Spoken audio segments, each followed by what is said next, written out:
We got to talk about the great Sienna problem that I'm starting to see. So make sure you guys smash the living crap out of that subscribe button so you guys don't miss out on more awesome content. So the more I have been playtesting this Sienna Turbo list in Premium, the more I'm kind of reaching this conclusion that I feel like this deck actually might be a very, very strong contender. Now, one of the key things that I do need to test kind of going forward here is actually the additional extra Sienna name. Now, one of the things that definitely has been a little bit concerning, I feel like, has been the amount of Sienna names present in the deck. Now, you got to remember, you want Gorgon Eyes to be your Vanguard, because you need to be able to tuck things into the soul for the defensive capabilities, because the best card that the deck has to offer is you have to either Soul Blast a Sienna card, or you're going to have to Soul Blast a trigger unit to be able to do the whole bounce on the field. So I guess this comes down to it, does the deck need the extra Sienna name? We do have the new dress-up version that just came out, and that version of the card does actually, or at least it thinks it's going to help out, because it is another Sienna named Vanguard.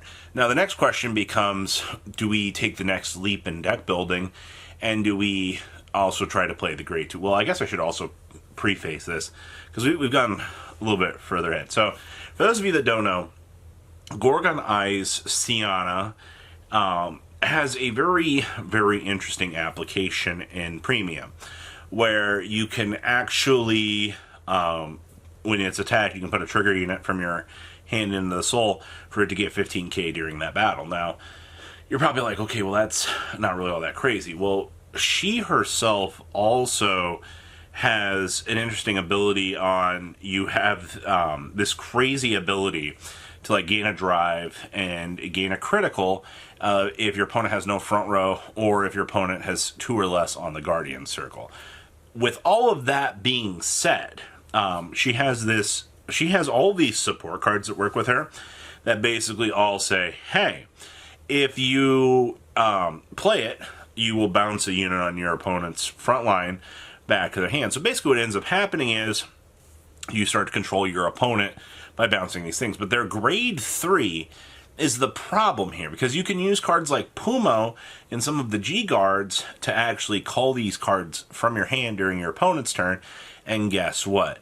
These cards end up getting triggered, and very famously the grade 3 literally says Soul Blast a Sienna, or Soul Blast a trigger unit, and return all of your opponent's rear guards to their hand. Now, why does that matter? Well, it's because it doesn't say choose, it says return all.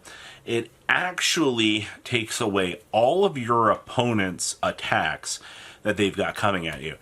Famously enough, you can watch a resist deck build up its whole field with resist, but then if I have, the Sienna active, I took a trigger unit in, and I have a Pumo, the ability to be active on, GB1, then I can call this from the hand defensively, and for 2 cards, I make sure that I don't lose the game. Now, the next question you're going to probably have is, all right, so how does Sienna clear the game? So one thing I've noticed about Sienna clearing the game is if I'm getting in 5 attacks a turn, and you're getting in, technically, you're going to swing with the rear guard first, and then I am going to do the G guard stuff. I technically am going to have to deal with 2 attacks a turn. Maybe if your Vanguard restands, 3. For the amount of playtesting that I have gotten in with this, your first stride is going to be a little lackluster. Sometimes you just can't blow the resources to go into the Heltruda. I've noticed that going into the Whale, if you've got, I guess you do lose the Persona ride, which can be a little bit annoying. But, free stride into Heltruda. Basically, your objectives are to get GB1 up and running, and then to just start controlling the opponent with the bouncing. And honestly, if they're an Excel deck and they lose all of those extra attacks by your bouncing, it just puts them in such a bad position. Nova Grappler doesn't recover from it. Great Nature has no way to recover from it. And the other problem when we're looking at these sorts of decks, especially like the Oxal ones, yeah, sure, all those cards go back to their hand, but like, if you're only bouncing back, so much shield value, or you're bouncing back a big belly or a defensive card or a defenseless card like that, then, this all just kind of crumbles down into the ground. And eventually, as soon as Sienna does get to that grind turn, you're going to lose. It's also not like we don't have access to closing out the game through Megiddo. We can Tirua if we need the extra power. You can only hypothetically build up so much against this deck until it basically just steamrolls through most of the competition. That's where I am right now. I love control decks. I just feel like this control deck is a little bit too broken for what we've kind of got in the existing meta right now. Like, truthfully, no deck should be able to do this crazy level of bouncing that, this deck is basically doing. And it is a problem. So the set drops soon. I'm probably going to try to pick up everything. I do want to test out the other variations of the deck.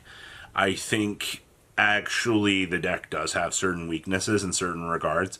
I think Grand Blue is going to be a terrible matchup for you, because they're just going to be able to kind of chain back their resource. And I guess it's also going to depend on a bad bounty down into the V Nitros.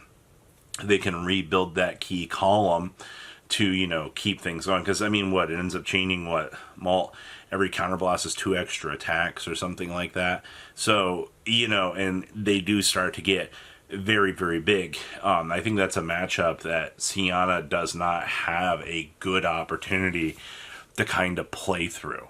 And also, the deck is very infuriating. I am, if you were watching this and you are learning about this interaction, I am sorry that I have taken a liking to this.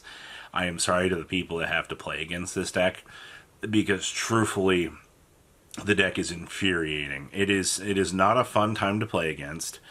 It is definitely something that, if this does catch on and people are playing a mirror match for, it is not going to be a fun time for anybody involved. It's not going to be a scenario that is going to be enjoyable for anybody. But with that being said, though, I am just curious to where the meta is going to develop. In terms of other things we've been playtesting, there really hasn't been anything else.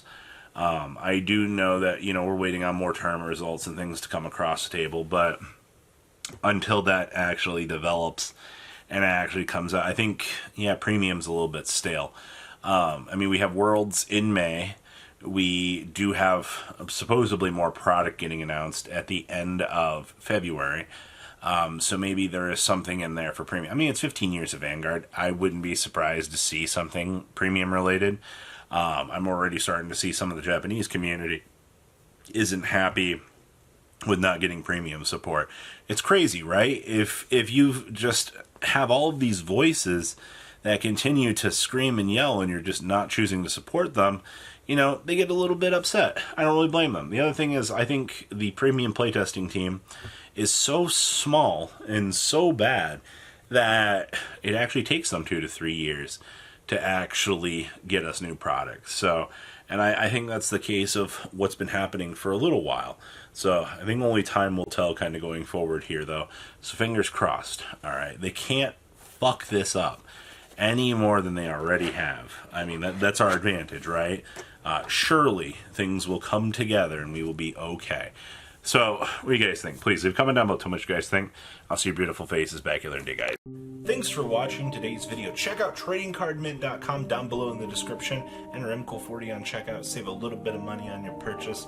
Check out mcolgames.com if you're interested in getting some cool play mats and single trading cards as well. Make sure you guys subscribe to the channel. Turn on those notifications so you don't miss one of our videos. Thanks for watching.